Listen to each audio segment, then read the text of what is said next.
it would be shaft design.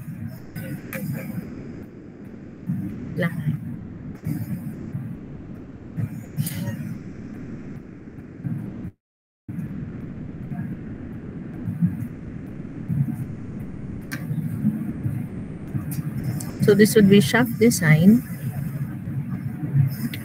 under variable combined loads.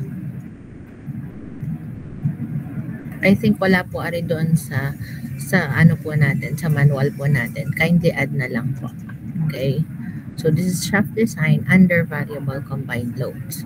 So ano pong iniibig sabihin na combined load? Okay, when we say combined load, again, it is a combination of torsion and bending. Okay, so meron po tayong torsion dyan at saka po may moment. Okay, so combined po yung dalawa. And when you say variable, so the output varies. Say for example, sa torsion po, yung pong kanyang power that varies. Okay? So, under variable combined loadings, so ito pa rin po yung tatlo. We have repeated, reverse, and the fluctuating type. Okay? So, yun po yung ating i-design ngayon. Paano kung combined load siya and at the same time variable. Okay? So, yung last po natin na combined load, it is torsion and bending din. Okay? Kaya lang po, hindi po siya variable. Okay? Kumbaga, isa po yung power na produce niya. Okay? Same thing with the bending moment. Okay? So, dito po ngayon, it would be variable. Okay? So, how do we design po yung ganitong klase ng shaft? Okay? So, we will be using po what we call the equivalent stress theory.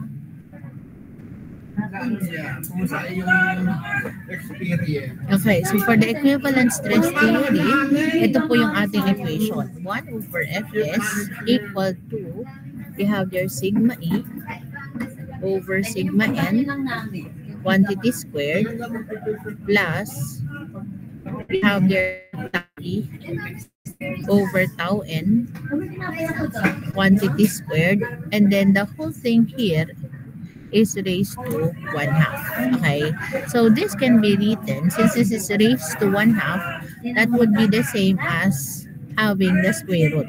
Okay, square root of sigma A over sigma N quantity squared plus tau E over tau N quantity squared equal to 1 over Fs. Okay?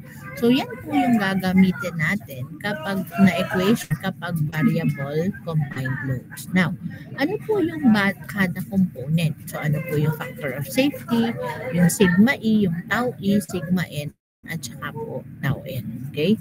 So, let us have first po yung Fs. Again, Fs would be the factor of safety. So, if it is not given po, then we can use again po our table 1.1. Okay? So, same lang po iyon. Now, for sigma N and tau N, these are your endurance strength. Okay? And we have tackled values of this po doon po sa ating variable stress analysis. Okay? Lamang po doon sa sigma N and tau N natin na diniscuss dati, there are different types of loading. Okay? So, kunin nyo muna po ulit yung manual natin. Balikan nyo po yung value ng sigma N at saka tau N. Okay? Pakitingin po ulit ninyo. And then, see there yung pong mga equations natin for sigma N and tau N. Okay? So, una po, it is dependent on the kind of life. Okay? So, meron po tayong indefinite at ang isa po ay definite life. Okay? So, kapag po definite life, ang indicator po natin would be the number of cycles or the number of repetitions. Okay? For the equations po ng sigma N and tau N, we call this our endurance strength. The equations po vary doon po sa kanyang type of loading. So, meron po dyan na axial, meron po dyan na bending, tapos po merong rotating, at saka po may torsion. Okay? So, ang gagamitin po natin, N, okay, alin pong type? Yun pong nakalagay ay rotating bending. Okay? So, rotating bending po. Okay? So, alin po ang equation natin for rotating bending? You have there sigma N is equal to 0.8 sigma prime N times the surface factor times the size factor.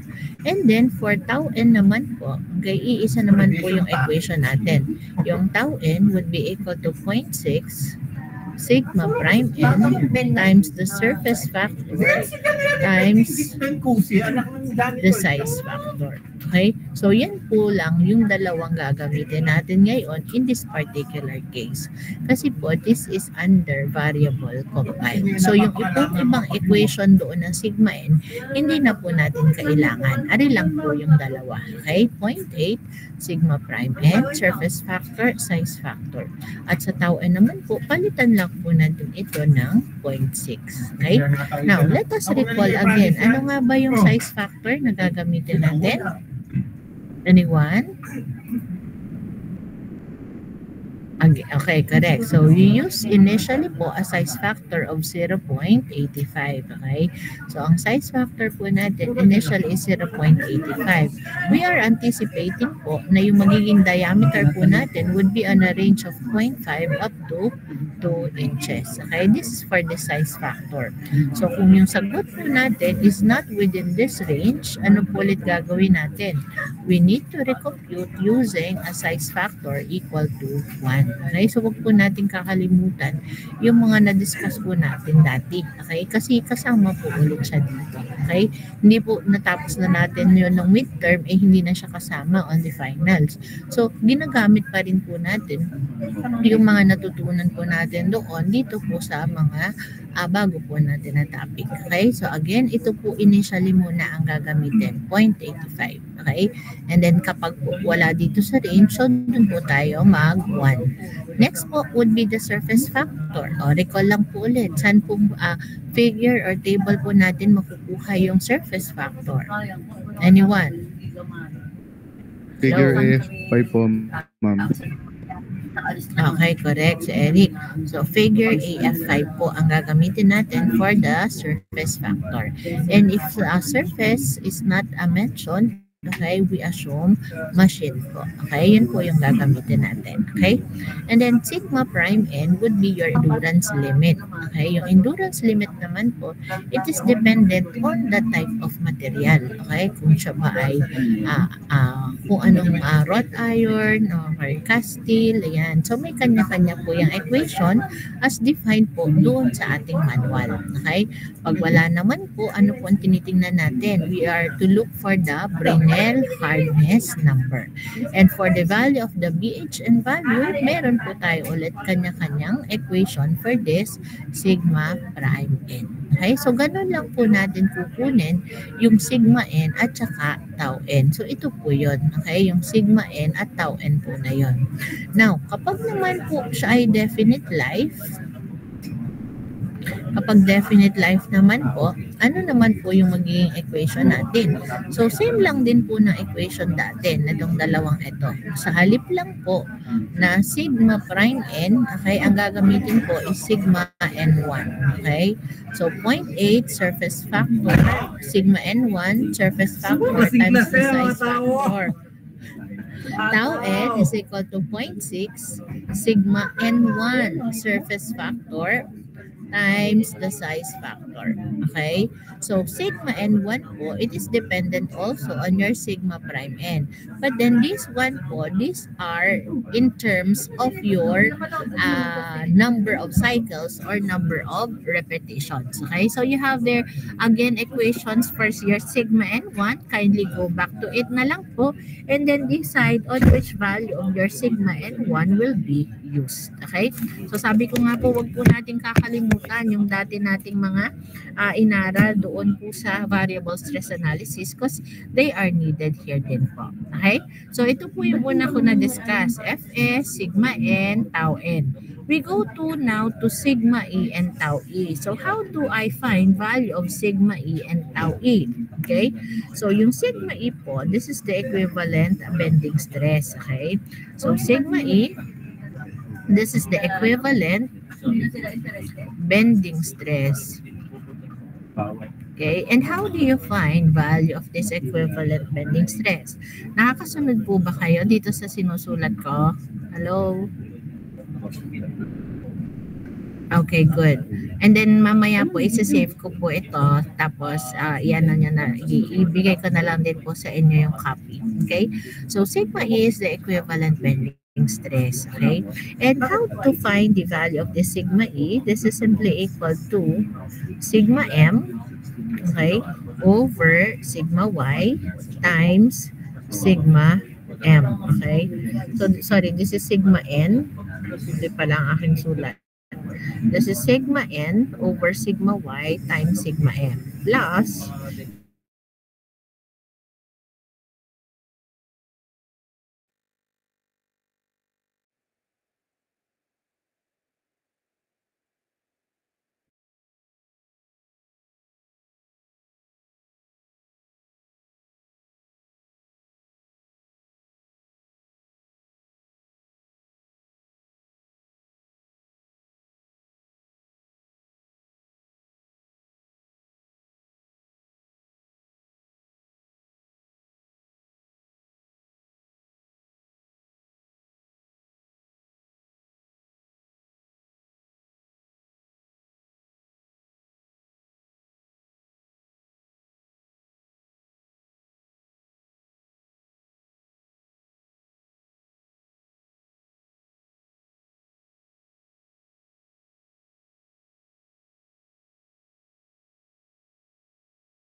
Hello? Hello? Yes po. Naririnig ka? Na-disconnect pala ako. Salita ako ng salita din. Hindi pa pala. Okay, tapos nawala yung file ko kanina. Pero nakopy nyo ba? Hello? So, isundo ko lang doon sa nasundo ko lang doon si tinigil ko kanina.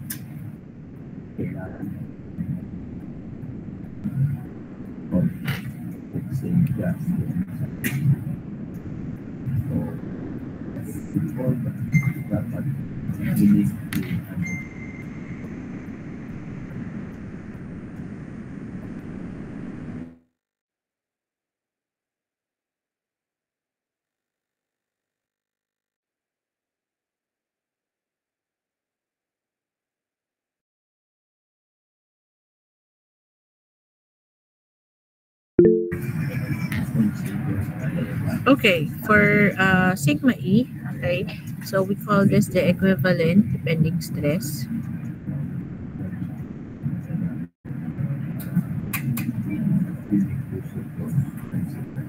Okay, for the equivalent bending stress, this is simply equal to sigma M, sigma N over sigma Y times sigma M plus Kf sigma A. Okay, so that would be the value of your sigma E. Again, this is sigma N po. And then your tau E, that would be the equivalent shear stress. This time, equation niya po similar to this. So, lahat ng sigma, palitan po natin ang tau. Okay? So, your tau E is equal to tau N over tau Y times tau M plus your KFS tau A. Okay? So, these are the equations po. Okay? So, the value of your sigma E and tau E, that is dependent again on sigma N and tau N, which I have discussed earlier. Okay, so kanina po na-mention na po natin yung sigma N and tau N. Okay, so sigma Y naman po would be taken from the table and your tau Y is to be computed from the value of sigma Y. So particularly, this is equal to 0.6 of sigma Y. Okay, so yan po yung kanyang values. So what is new to us would be the KF, KFS, sigma M, sigma A, tau M, and tau A. Okay, so yun muna po tayo dun sa KF and KFS. Okay, you get your design table po. Okay, so yung KF and KFS, these are taken po from table 8013. Everyone po have table 8013. Page ano po Hello? Ang hanap po dun sa ating design table, table 8013 po.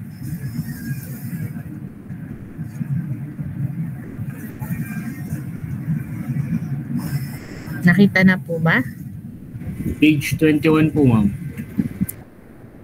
Page 21. So, this is along with yung figure AF5 po. Okay? So, nandun po siya sa baba. Okay? Page 21. Yan. So, ano po yung makikita natin dyan sa table 8013? So, nakalagay po dyan is yung factors po for keyways. Okay? Allowances for keyways. Okay? So, yung KF and KFS value po, okay? Yung po atin na KF, okay? Yan po yung para doon sa nakalagay dyan na column for bending. Okay? At ari naman pong KFS ay yung column for torsion. Okay? So, yun po yun. So, yung hanay po ng bending, yun po yung value ng KF. At yung KFS po, yun po yung hanay ng torsion dyan sa table po natin. And they are dependent on the type of keyway. Ano po yung dalawang keyway? Una po is a profile keyway. And then the other one naman po is a sled runner. Okay? So, profile keyway, ano pong itsura niya? Para po, kung ito po yung shaft natin, okay? So, nakaganon po siya, rectangular. That's the profile keyway. Okay? Yun naman pong sled runner po natin, okay? Na medyo ano lang po siya. Kumbaga, yan. Okay? So ito naman po, medyo rounded po yung edge tapos yung parehas na po nito. Ito po, rectangular yung dalawang edges. Ito po, medyo round po yung isa. Okay, the solid runner. Okay, so these are the two types of keyway po. So if it is not mentioned on a problem as to the type of keyway, ito po yung assumption natin. Okay, we assume a profile keyway. Okay, and the value of this KF and KFS, okay, that is dependent also on the type of material. Ano po ang nandyan? One column for annealed and then the other one for hardened. Tama nga ba? Hello? Nakikita po ba, nasusundan ba yung sinasabi ko? So, one is for annealed, Yes po. and then the other one, okay, and then the other one is for hardened. Okay? So, titingnan lang din po natin ano yung type ng material. Ano po yung given material, kung siya by annealed o kung siya ay hardened. Pag wala naman po doon sa dalawa, ang gagawin lang po natin is simply to compare that to annealed versus that of hardened. Kung alin po yung mas malaki, yun po yung gagamitin natin value as the KF or KFS. And if you are to compare naman po yung dalawa, annealed versus hardened, nasan po yung mas malaking value? Hello? Harden po. Hardened, correct. Okay, so yun po yung pipiliin natin. Okay? So, pag wala sa dalawa, piliin mo lang yung mas malaking value.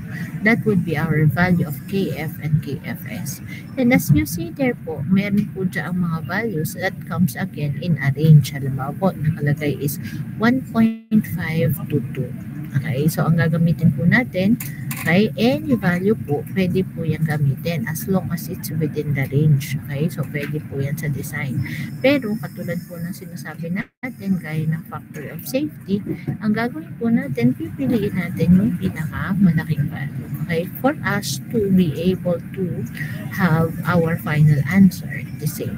Okay, kaya ang sineset natin, yung mas malaking value, yun ang ating gamitin. Okay, but then any value as long as it is within the range, that can be used in our design. Okay, so yun po ang ating KF and KFS. May question po ba tayo doon? Wala pa naman po. Wala po. Okay, so we go back to this. Okay, so ang sigma E po natin, ito po yung kanyang equations. Ito po yung sigma E. Ari po yung tau E. Okay, so yun na-discuss po natin is the value of KF, KFS. Tapos kanina yung sigma N at saka po yung tau N. So ano na lang po ang kulang? Yung M at saka yung may A na subscript. So this is just the same po dun sa variable stress analysis natin. Okay, pag sinabi po nating M, that would be the mean or the average. So we are to look for the maximum and the minimum value. Okay, at yun naman pong A would be the alternating or the range. Okay, so let us recall sigma M, that would be the maximum plus the minimum divided by 2. Okay, and your sigma A, that would be maximum minus minimum divided by 2. Likewise, your tau M, that would be tau max plus tau minimum divided by 2, and tau A would be tau max minus tau minimum divided by 2. Okay? Yung pong sigma natin, this will come from, ano po yan? Yan po yung atin na bending. Okay? At yung pong tau natin, yan po yung torsion. Okay? Kaya nga po, this is under combined load. May maximum, may minimum, kaya variable combined. Okay? Now, ano po ang equation natin for bending? Sigma equal to 32m over pi d cube times the hollow factor. Okay? So, if I am looking for sigma maximum, so sigma maximum would be using M max. Okay? And your sigma minimum is when you use M minimum. So 32M minimum over pi d cube times the hollow factor. Okay? So, yan po yung gagamitin natin for sigma M and sigma A. Okay? So, naka-dependent lang po siya sa iisang motive, which is the bending. Not unlike po, nung dati nag-variable stress tayo, okay, pwede po dyan yung tension, compression, okay? So, ngayon po, bending lang po ang meron tayo. Okay? For torsion naman po, yan naman po ay pabago-bago yung power. Okay? So, from given power po, variable po siya, kunin mo lang po ay maximum power at minimum power. Okay? Kahit po gaano kadami, kahit gaano dami siya mag-fluctuate, maximum and minimum lang din po yung gagamitin po natin. So, for equation po ng torsion, tau is equal to 16t over pi d cube times the hollow factor. Okay? So, if I have here tau max, then I will be using t maximum. Okay? And if I have t minimum, tau minimum, that would be 16t minimum over pi d cube times the hollow factor. Okay?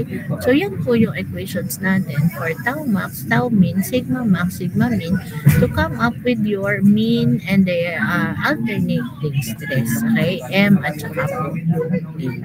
So, it follows din po, okay, yung ating mga types ng variable stress. We have repeated, reverse, and fluctuating.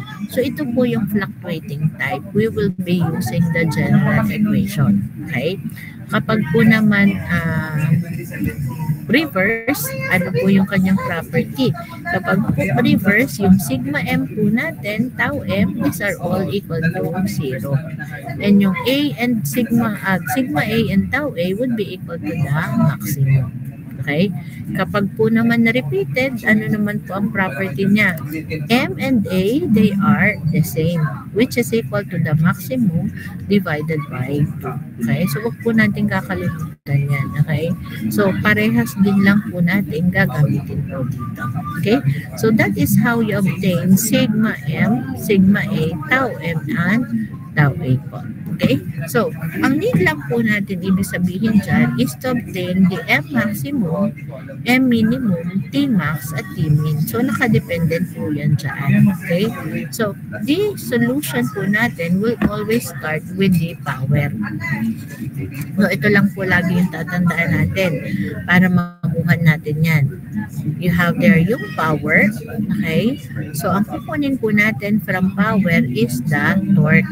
Okay? And then from the torque, ano po ang kasunod? That would be the bending load, the force. Okay?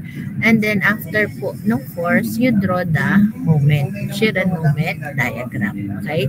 So, if I am using here maximum power, okay? Power max, I will obtain maximum torque, maximum bending load, and M max. Okay? But then I will be using minimum power.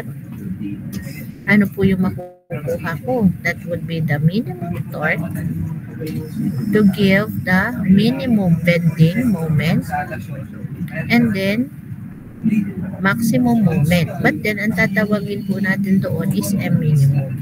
Okay, bakit? Kasi ang ginamit natin is minimum power. But then, actually, this is also maximum moment. Kumbaga, kung gumawa ka ng shear and moment diagram, this is still maximum moment. Ang tawag lang natin is M minimum dahil we are using... Yes po. Medyo choppy lang po kayo. Saan simula? Okay na, Almac? Naririnig niyo na po ako? Bali, ini-choppy po dun sa ano po, simula po simula sa power. Simula sa dito. Yes po.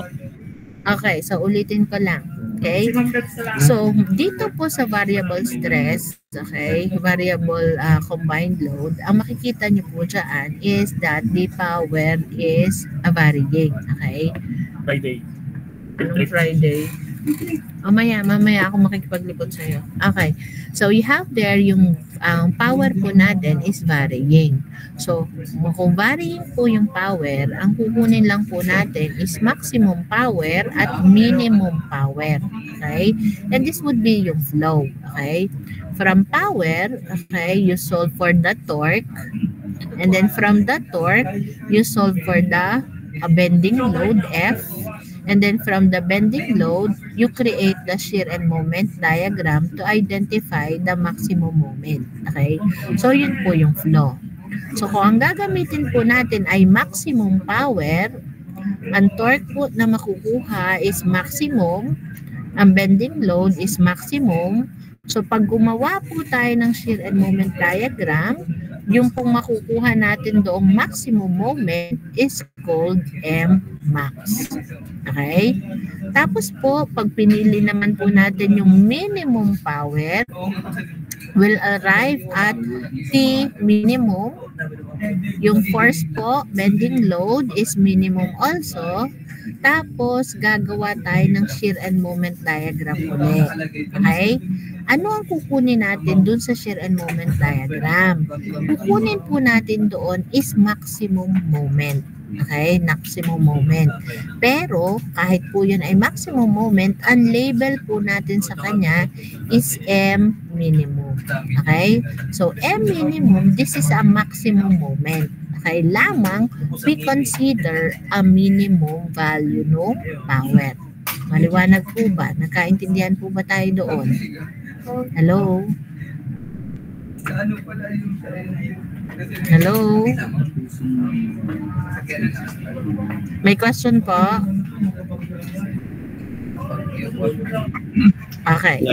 So, ang need po natin sa procedure na ito is this T max, T minimum. Okay? Yan po yung gagamitin mo to solve for the torque.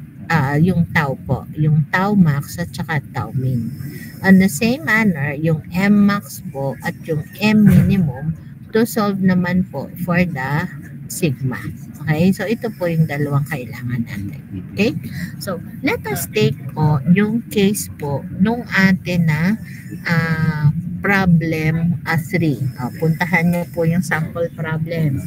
Doon po sa ating manual. Meron po tayo dong problem 3. Page 56 po. Okay? You get your manual po, page 56.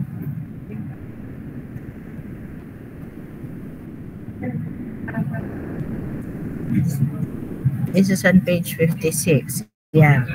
A shaft is to transmit power varying from 300 to 150 HP and back to 300 HP at a speed of 550 RPM. Okay? The power will be received by a 30-inch spar gear at point A and will be received, okay, and will be delivered by a 15-inch gear at point C. Use C1030 as roll as shaft material and factor of safety equal to 2. Compute for the shaft diameter, okay, using the ASME code. Okay, so we have here, we state first given values.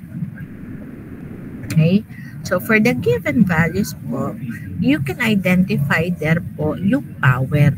Okay, so we have the maximum power equal to 300 HP and minimum power equal to 150 HP. Okay? So, given the values ng power po, okay, papasok na po agad siya doon sa variable. Okay? So, variable stress na po kasi may maximum, may minimum value. Nag-vary yung power natin. Sunod naman po, okay, nakita po natin doon sa kanyang illustration, okay, that it contains po yung gear, okay, nasan ba yung gear? Nandun po sa point A, ganon din naman po sa point C, okay. Given this point A and point C na may gear, so ibig sabihin, it is an indicator na meron tayong bending load. Okay? Kaya masabi natin, this is variable combined. Okay? Paano ko po nalaman na combined? May power po. You have there yung torque. Okay? So, may torsion po doon. And then, nakita ko po, meron po siyang mga gear. So, it's an indicator naman for bending. So, may torsion, may bending, therefore, it's combined. Okay? Tapos, variable po siya kasi yung power varies. Kaya, under po siya ng variable combined loads. Okay? So, we continue po. And then, N is also given 550, sorry. That is 550 RPM. Okay? And then, diameter of spar gear A, that is 30 inches. And diameter of spar gear C, that is 15 inches. Okay? So, these are the given values. Material specs. So, you are given there the material AISI C1030 as roll. So, ang gagawin mo lang, you find value of sigma U, you find value of sigma Y, then you all try to include also the BHN value. Okay? O, ano pong value na rin? Paki ano na lang po, chat box po natin. Hanapin po sa ating design table. Sigma U, sigma Y, and the BHN value for 1030 as roll.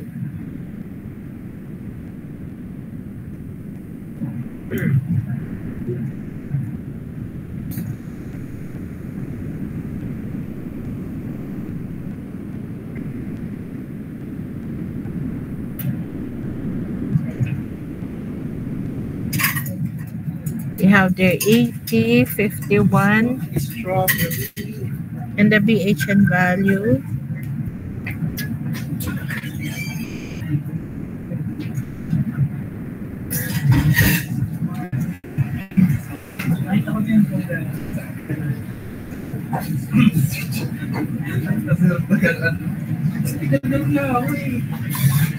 So 80, 51, and 179. Okay, the others, kindly check po.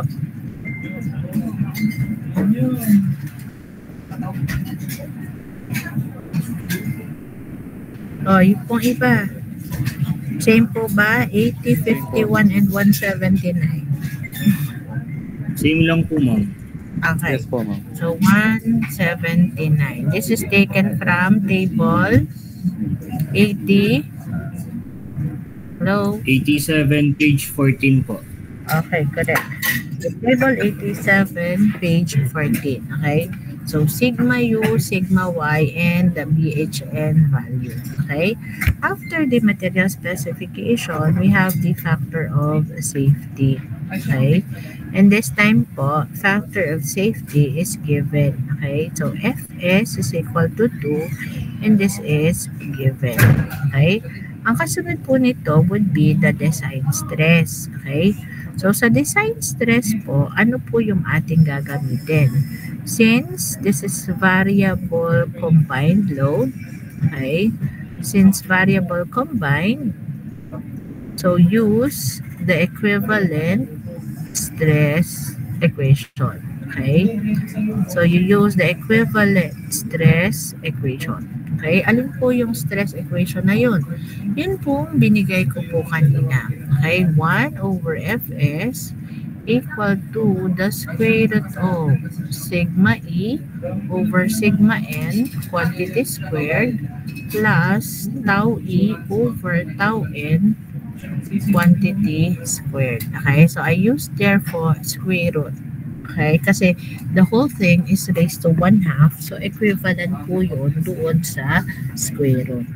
Tapos po, hanapin nyo muna po bawat component po nito.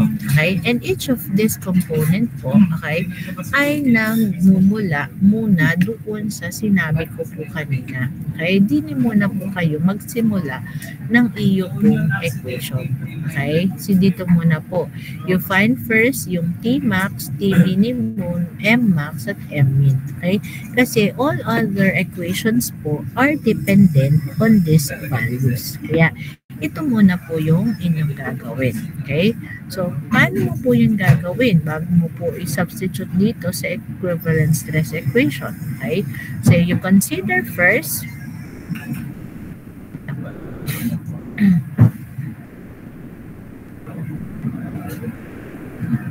okay? So, you consider first yung maximum power. Okay, nakita mo doon, ay, nag-vary yung power niya. From 300 to 150, then go back to 300. So, you consider first the maximum power. Okay? From the maximum power, okay, so, you recall equation po ng power natin. Okay, power formula, power is equal to Tn over 63025. Okay, so if I will be using maximum power, okay, P max, then that would be equal to T max N divided by 63025. Okay, from there, anong sabi ko kanina? From power, you solve for the torque. Okay, and then from torque, you solve for the bending load. And from the bending load, you solve for the moment. Okay? So, let us have first yung Tmax. So, with this, your Tmax would be equal to what? That would be 63025 multiplied by the horsepower rating. What is P maximum? That is 300 HP. And then, divide that by, okay, the value of N, okay, which is 550 RPM. Okay, so from there now, you can solve for the max. Okay, what is the value? Okay, so ituloy po ito. After po ng torque, ano pong sabi natin? You solve for the bending load. Yun naman pong bending load. So, recall, okay, to obtain the bending load. So, we have there F is equal to torque divided by the radius. So, if I use here F max, then I'll have there T max over radius po ng gear. Okay? But then, you take a look at the illustration po doon. Okay? Yung illustration po natin, you have there at points A and C, you have there po yung gear. Okay? So, ibig sabihin, there are two bending loads. Okay? So, i-drawing ko muna po din eh. So, ari po yung shaft po natin. Okay? So, ito po yung isang gear. So, we have here po yung bearing. Okay? Tapos, dito sa dulo, meron pa pong isang gear din dito. Okay? So, ari po is point A. Ari po ay point B. This is your point C. And then, here po is your point D.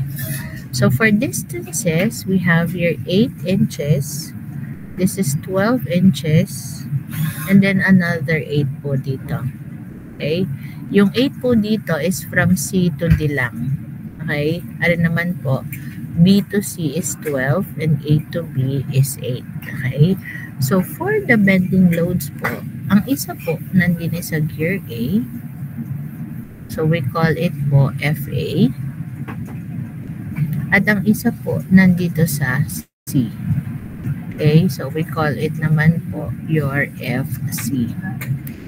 And then, on the bearings at B and D, you have their corresponding reactions. So, we call it R sub A, R sub B, sorry. And then, the other one naman po would be R sub T. Okay, so, ayan po. So, these are the values po nung ating reactions doon po the entire shaft. Okay?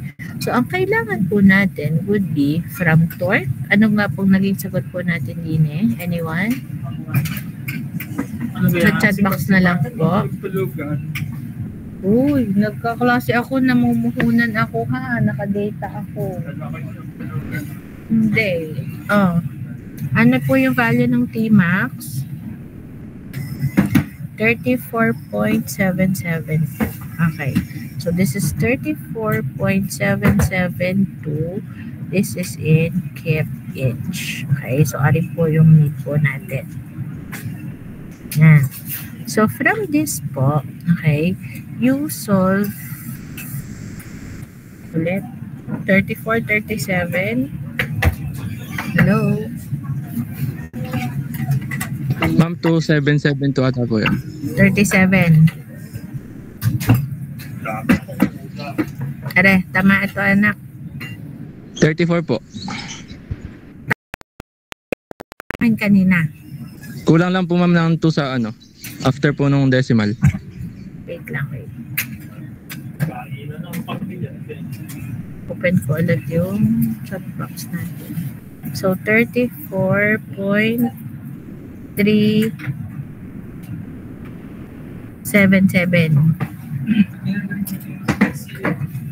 Okay.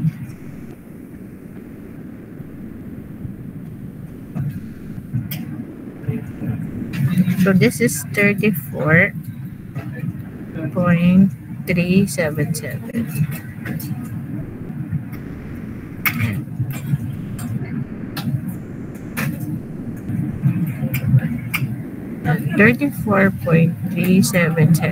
Okay. Converted to keep each. Okay. So 34 may point po din yan. 0.377 keep each. And then from there po, you solve for FA and FC.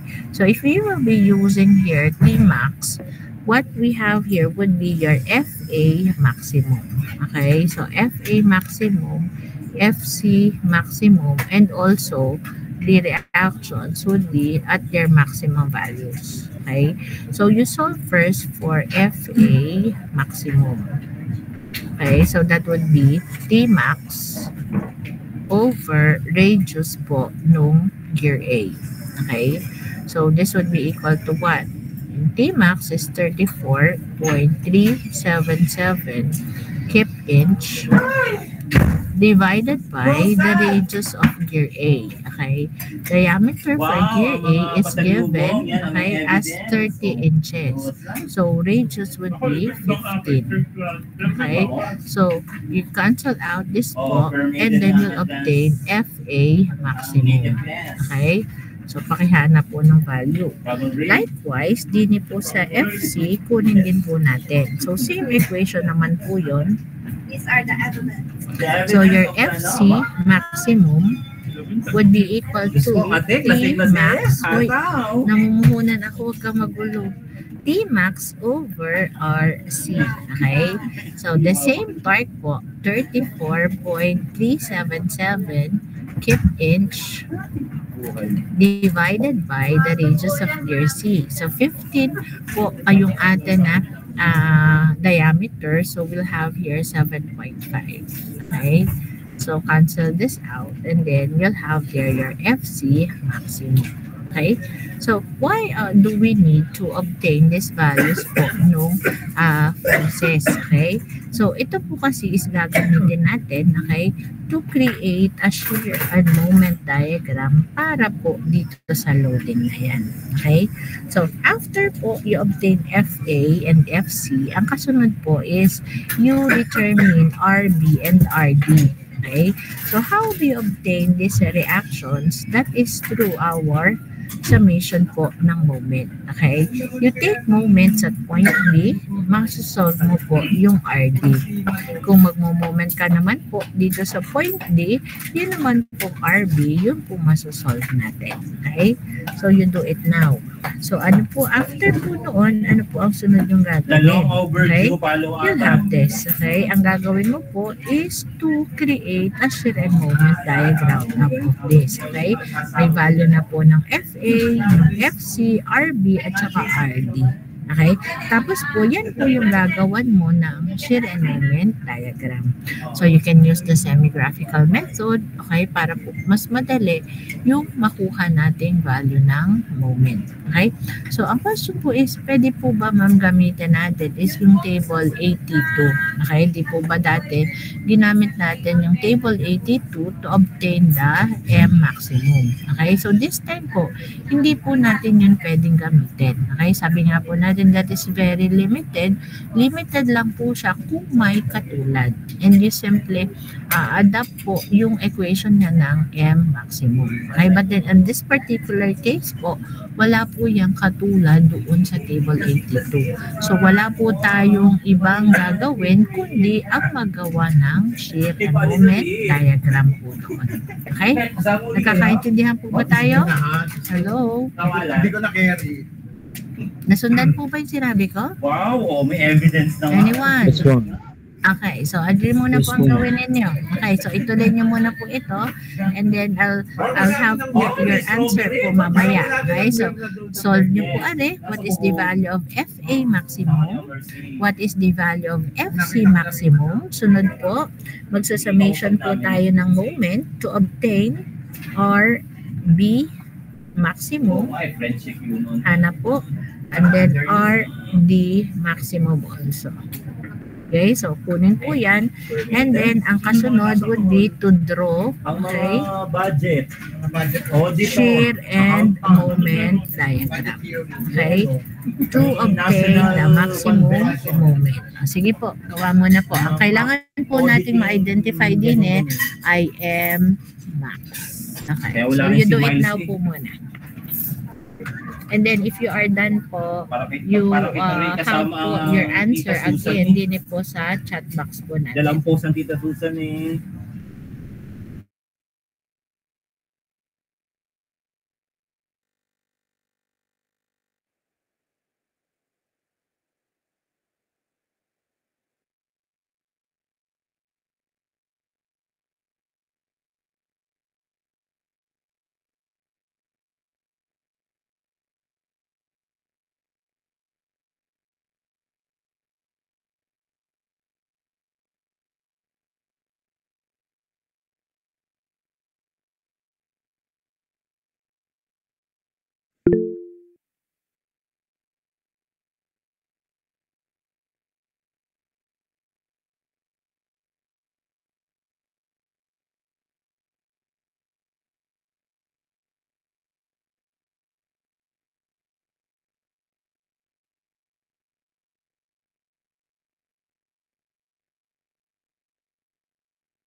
Yes, or Gretch? Nasikan ko yung Hello? sa likod dyan. You're raising your hand? Napindot lang po ma'am. Okay. Kasi hindi ko na in-edit. Parang pauli-uli ka. Sinagdag ako na lang.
GE dati. Hello, nagagawa po ba? Nasundan po ba yung sinabi ko?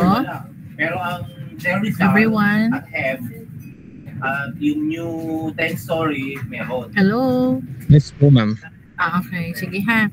So ang gagawin po natin, okay ha, yung ang bottom line po nito Parang dati. is to find M maximum. Okay, so ilalagay po din ni lahat ng value. Oo, Tapos po, yung 10 story. mag-share and moment diagram po tayo to obtain M maximum. Okay? O yun, hoy, din to. Thesis. Rehabilitation of the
Ma'am,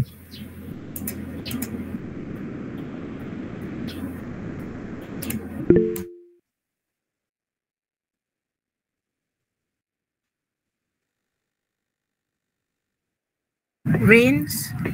tapos na naman kami. Ang tanong ko lang po, yung MMAX ga po ay kahit yung nasa negative din po.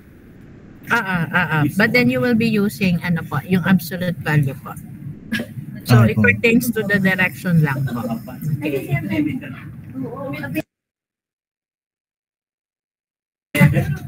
And then after po, okay, so if you come up with MMAX na po, ang isusunod po natin would be, di po ba ang una po natin ginawa dito is we consider Pmax, okay?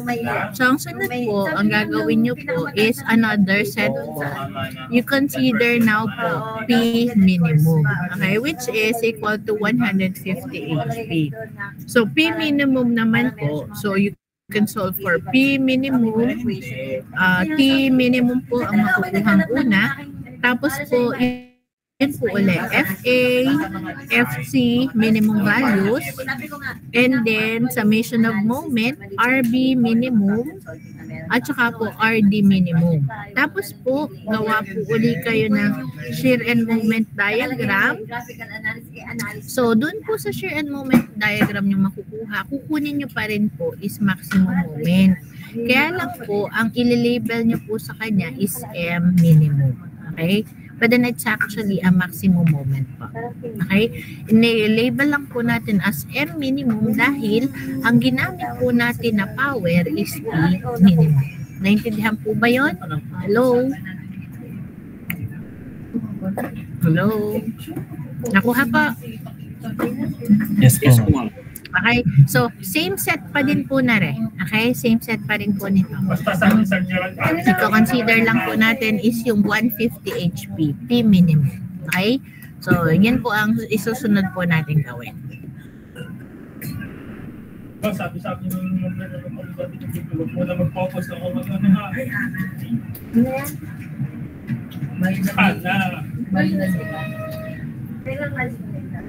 Alma, anong oras tayo? 12? 11:30 po ma'am. So sige, okay. So ganito na lang gagawin ha. Ituloy po ito. Okay? Up to M minimum. Okay? So isa pong set pa po na ganun ang gagawin po natin.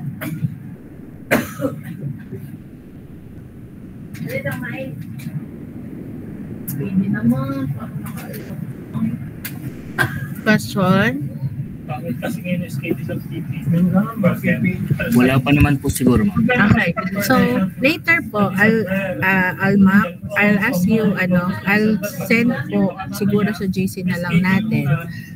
I-encode ko lang po result of your midterm exam. And then kindly sign po doon po sa i-send ko po sa inyo na acknowledgement receipt. Okay? So need I-sign na lang po yun po.